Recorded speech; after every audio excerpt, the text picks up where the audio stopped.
تو میرے عزیز دوستوں اور بزرگوں، یہ ماہ مبارک ہم سے رخصت ہو رہا ہے جس میں قرآن کریم کو نازل کیا گیا۔ میرے عزیز دوستوں اور بزرگوں، میں آپ کے سامنے یہ عرض کرنا چاہ رہا ہوں کہ عالم اسلام، ملت اسلامیہ ایک نازک ترین دور سے گزر رہی ہے۔ یقیناً ہم نے دین اسلام کی تاریخ میں ہم نے کئی نازک وقت کو دیکھا اور بڑے سور آزما حالات کو بھی ہم نے دیکھا۔ ہم نے حیات اور موت کے کشمکش میں ہمیشہ ہم نے اولاد آدم کو ساحل حیات پر لا کر چھوڑا،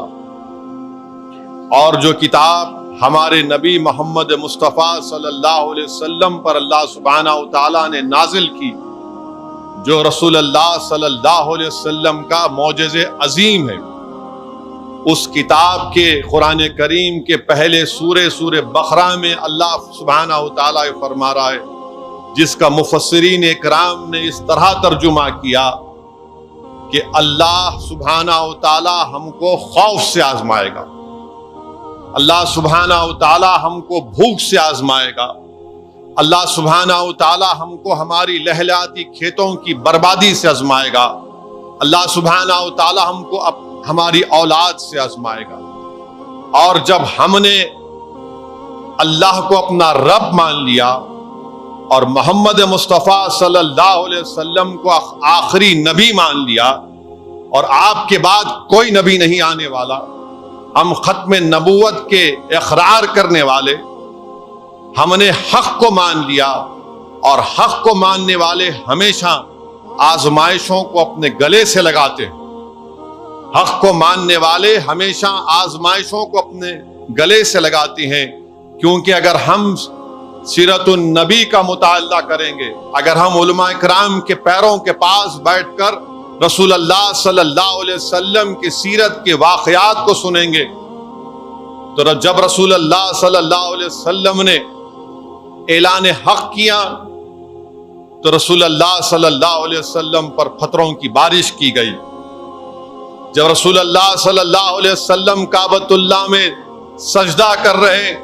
آپ کے جسم مبارک پر صلی اللہ علیہ وسلم کے اونٹ کی اجڑی ڈالی گئی۔ جب رسول اللہ صلی اللہ علیہ وسلم کعبۃ اللہ میں نماز پڑھ رہے، آپ سے دست درازی کی گئی۔ جب صدیق اکبر بیچ میں آ گئے تو ان کو منہ پر مارا گیا، ان کو لہو لہان کر دیا گیا۔ آزمائشوں کا سفر یہ بھی تھا دین اسلام میں، حضرت بلال کو گرم گرم ریت پر گھسیٹا جاتا۔ آزمائشوں کا سفر یہ بھی تھا کہ حضرت عمار بن یاسر کے پیٹ کے اوپر گرم پتھر رکھ دیے جاتے۔ آزمائشیں یہ بھی ہوئی ہم سے کہ حضرت امیر حمزہ سید الشہداء کی شہادت آپ کو پیش کرنا پڑا اللہ کی راہ میں۔ آزمائش یہ بھی رہی کہ سیرت النبی کا اگر ہم مطالعہ کریں گے تو اللہ کے رسول صلی اللہ علیہ وسلم کو مکہ چھوڑ کر مدینے کی ہجرت کرنا پڑا۔ میرے عزیز دوستوں اور بزرگوں، آج کا وقت، آج کے موجودہ حالات اور آج کی شیطانی طاقتیں ہمارے دلوں میں خوف پیدا کرنا چاہتی ہیں، مگر قرآن پکار پکار کر آپ سے اور ہم سے کہہ رہا ہے